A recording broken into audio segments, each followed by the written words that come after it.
I have been one of those people who have advocated for retaining Avero. And I know most people will be like, man, get out of here with that. I don't want no parts of that. Here's my only justification for doing so.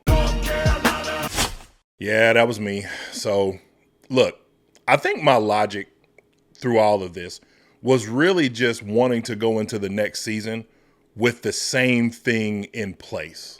We've had so much turnover, so many different coaches, so many different GMs over the last 6 years, right?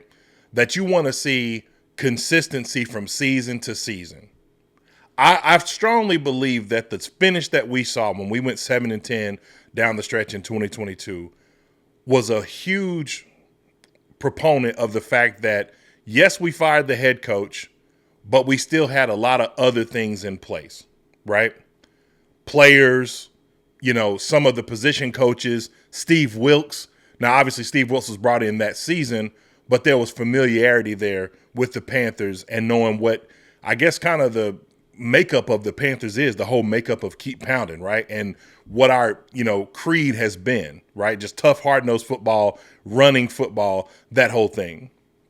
So I do think that Dave Canales is going to be here next year, without question. I think Dan Morgan's going to be here without question. I don't think Avero is going to be here. And I was kind of in the camp of like, hey, maybe we should bring him back, because if you give him back his players that he had, it's hard to take away production. Like, I know that Brian Burns only had 7 sacks, 7 and 9 sacks last year. I don't have the stats in front of me. But you haven't necessarily replaced his production. You haven't replaced Frankie Louvu's production. You haven't replaced or been able to replace the loss of Derek Brown and his production, right? Or Shaq Thompson, for that matter. But this was just too bad. It's way too bad. I just don't see a scenario where we're able to go back into another season of the potential for things to be as bad as they were today, right? Baker Mayfield's 359 yards passing, 5 touchdowns. And, I mean, it just looked like at times there was like a strong effort, and then at other times it was just a lack of effort. I saw somebody tweeted this, and I thought this was very interesting. He said, you can't necessarily blame Avero because these guys just aren't talented enough for him to make adjustments, and they be good enough to, handle the adjustments made, right? And then the corresponding view is, well, hey, it don't really matter what talent you have. You should be able to scheme up something to not make it look like guys are just running wide open, or potentially even a lack of effort. Now, on a few different times, big third down, on the second drive of the game for them, and we stopped them, right? Creating an opportunity for a drive going into halftime for us where Eddie Pinheiro missed another field goal, right? And then second half, it just kind of all fell apart. Offensively and defensively, things fell apart.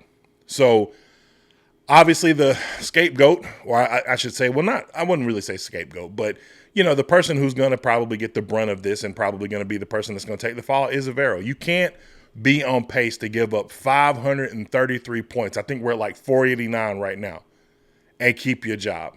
You can't give up to Bucky Irvin 2 games in a row, 113 or over 100 yards rushing. He had 113 yards rushing, and then he has 77 additional yards passing. Mike Evans has 97 yards passing. Jelly McMillan, 51 yards receiving. Right, I think McMillan is the kid from Furman. Shout out to the Furman Paladins in my hometown, Greenville, South Carolina. Payne Durham. You got guys that are just like producing all over the place. Consequently, on the other side, Adam Thielen, looking like the savvy vet that he is, that's somebody we got to retain. Xavier Legette, man, some struggles. Maybe some struggles that you would like to say, all right, well, the first one was an overthrow. You could say that. But there was a few drops, a few opportunities where maybe you kind of, use your leverage. Those are things that he's going to develop, over time. But that's stuff that, has to get better. But all in all, this was just a terrible, terrible effort by the defense. So then you ask yourself, like, okay, well, where do we go from here? I put out on Twitter that I think we should make the call to Robert Saleh. I really believe that. Now, do I know if he'll take the job or not? Who knows? I know this. I know that in most cases, when a former defensive coordinator, offensive coordinator. Take Steve Spagnuolo, for example, right? Spags leaves the Rams. I'm not sure where he went after the Rams, but I know right now he's in Kansas City, right? But he was once a head coach with the St. Louis Rams before they moved to LA. His work there, multiple time Super Bowl winner, will likely land him back at a head coaching position if he chooses to do so. But more importantly, you're not necessarily going to have to worry about him catapulting into a head coaching position when you hire him right on, because his name's kind of sullied based on the last, performance that he gave, right? So if you hire Robert Saleh, you bring him in, you know that he's going to be here for at minimum 2 years, possibly longer. And what better way than to take the league's worst defense and turn them around and make a name for yourself, right? You would become a legend by making Carolina a legend in your image defensively when you see what we could match the defense with what is happening on offense, which is why I think that the growth that we're seeing from Bryce Young, was it all beautiful today? No, it wasn't. But the growth that you're seeing from him gives you the opportunity to come in and say, hey, at least we know that side of the ball and that most important position, we have something that we can work with there. So if you come in and bring your pedigree of defense, maybe this thing changes around, especially when you see something like this. Bryce Young was pressured on 68.6% of his dropbacks, and it was the highest pressure rate faced by a quarterback in the game this season. 8 different Buccaneers defenders finished with multiple pressures on the day. And yet and still, 15 for 28, 203 yards, 2 touchdowns, and more importantly, outside of one fumble that got recovered from a helmet hit on the hand, the ball was never placed in any kind of contention to be picked off. It was taken care of. And it wasn't as if he was just checking down like crazy, because he finished 3 for 6 for 88 yards and 2 touchdowns on deep pass attempts, 20-plus yards through the air, doubling his deep touchdown career total from 2 to 4. All 4 of Young's deep passing touchdowns in his career have come over the last 5 games. That's growth.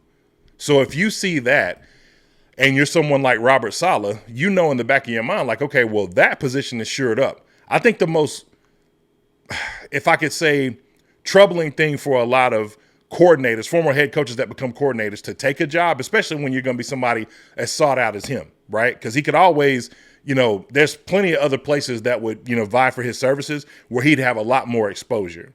But do those other places have what you would perceive to be their franchise? Like, look, I'm going to just say it. I know a lot of people don't like it. It's not popular within our circles. There's arguments and stuff like that. Argue with yourself, argue with your mama. It don't matter to me. Look, you got a franchise quarterback. So you don't have to worry about that being the thing that, you have to go out and seek, because that's the hardest position to scout.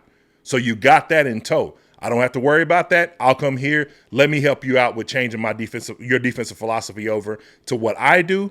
And then let's see what players we have and what we need to draft and bring in free agency to make it work. Right? So I really believe that Robert Saleh is the person that the Carolina Panthers should 100% go out and make a call to. Hey, you never know. This thing might work. We got an interesting week of content coming up. Hey, if you want to hear more about Xavier Legette and why I think that we should be patient with him, make sure to click this video right here at the top. Somewhere on the screen up there. I'm probably pointing at it or something like that. But either way, I look forward to talking to you guys more as the week progresses. And let's make that call to Robert Saleh as soon as possible. Keep pounding.